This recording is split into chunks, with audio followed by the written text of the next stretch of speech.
Since the 2016 coup attempt, Erdogan has built a regime in which power is centralized, freedoms are curtailed, and dissent is met with an iron fist. Now that there is a historic opportunity to end the conflict with the Kurds, Erdogan is seeking surrender rather than a dignified, sustainable solution.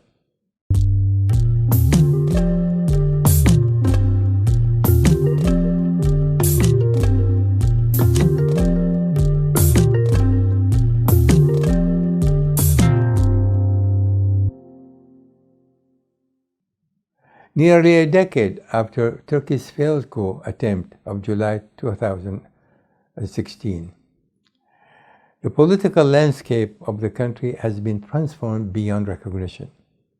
What began as a night of dreadful uncertainty for the Turkish state has become a long day of Erdogan consolidation of power, an authoritarian restructuring that has reshaped institutions, narrowed civil liberties, and placed entire communities, particularly the Kurds, under intensified repression and persecution.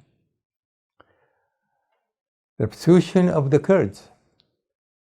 Perhaps nowhere has Erdogan, as nationalist authoritarianship, been more devastating than in his treatment of Turkish Kurdish population. In the early 2010s, Erdogan surprised observers by launching a peace process with the Kurdistan Workers' Party, PKK. For the first time in decades, there was the prospect of a negotiated solution to the entrenched conflict. Kurdish language, culture, and political expression seemed poised to enter mainstream legitimacy. But by 2015, the peace process collapsed spectacularly at Erdogan's desire. Since then, Erdogan intensified repression to a degree unmatched in the post-1980 era. The pro-Kurdish People Democratic Party, HDP, which emerged as a major parliamentary force in 2015, has been relentlessly targeted. Thousands of its members have been arrested, and dozens of HDP-run municipalities have been seized, a de facto dismantling Kurdish political representation through legal administrative means. Kurdish identity itself became suspicious, and the Kurdish political engagement is equated with terrorism. One particularly egregious example is the siege of the town in Zigar from December 2015 to February 2016 during a conflict between Turkish security forces and Kurdish militia. Civilians were trapped without food, water, or medical care, which was a horrific case of collective punishment. In the city, Kurdish majority Diyar Kabir, elected Kurdish mayor, were removed and replaced by government appointees, grossly undermining the political right of the Kurdish community. Renewed efforts toward peace. Following the historic call of Abdullah Öcalan, the imprisoned leader of the PKK, for his organization to disarm in February 2025 and dissolve, the dialogue between the Turkish government and the Turkish Kurds has entered a fragile new phase marked by conditional reciprocity and unresolved political demands. The PKK has taken concrete steps. It announced a ceasefire in March 2025, renounced armed struggle in May, staged symbolic weapons burning ceremony in July, and announced a complete withdrawal from Turkish soil in October 2025.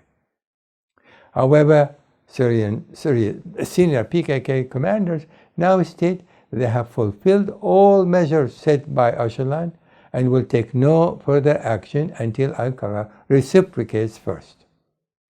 The Kurdish side's core demands are clear: unconditional release of Öcalan, and constitutional recognition of Kurdish identity and political rights, not independence within Turkey. The PKK commanders explicitly warn that peace will halt without these steps, arguing that as long as the leadership inside the prison, the Kurdish people cannot be free. The Turkish government, while welcoming Öcalan's disarmament call as a historic step that could tear down the wall of terror, frames the process as a surrender rather than a negotiated settlement. Ankara has publicly refused direct negotiation with the PKK leadership in exile and insists any reconciliation must occur on Turkish terms. Erdogan and his far-right MHP ally, Velvet Bashidi, initiated the process primarily for domestic political calculations, seeking Kurdish parliamentary support for constitutional changes and improve regional standing, rather than as a comprehensive initiative to end the more than 4 decades of a bloody conflict. The pro-Kurdish DEM party actively facilitated dialogue, but the process remained vulnerable. Öcalan warns, quote, coup mechanics that sabotage past peace effort, while the government has not yet outlined concrete political reforms, legal guarantees, or a roadmap for democratic rights beyond expecting the PKK's dissolution. After 41 years of violent conflict that claimed the lives of over 40,000 on both sides, the dialogue stands at an impasse. Even though the Kurdish side has forsaken armed resistance, Ankara still refuses to reciprocate with the institutional changes necessary to secure an enduring political settlement. Although the Kurds are not seeking independence, Erdogan still refuses to accept the principle that they are an ethnic group that has the inherent right to live their lives as they see fit, speak their language, practice their culture, music, dance, and ritual, as long as they fully abide by the rules and the laws of their country to which they have fully committed. Erdogan must remember that nearly 15% of the Turkish population, approximately 16 million, are ethnic Kurds.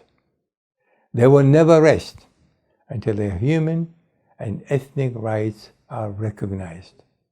But leave it to the blind nationalist Erdogan to miss yet another historic opportunity, demonstrating his folly, even when facing a real prospect of ending the most debilitating domestic conflict in modern Turkey.